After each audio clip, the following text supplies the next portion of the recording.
Hello दोस्तों, तो आज बहुत खुशी के दिन है दोस्तों, क्योंकि हमारे मझली बेटी के जन्मदिन है। और इधर देखिए टोपी, ये देखिए वहाँ टोपी लगाई रखिए। और देखिए हमारे भतीजा मोमबत्ती जला रहे हैं। और इधर बाकी है बच्चे सब। इधर मेरा माँ है, इधर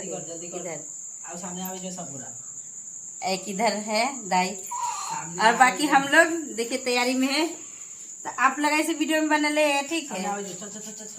देखिए मेरा बेटी सपना, बोल ले सपना, बोले। दोस्तों देखिए हम मोमबत्ती जल चुके और सब लोग रेडी में है अपना अपना, क्योंकि केक कटेगा। तो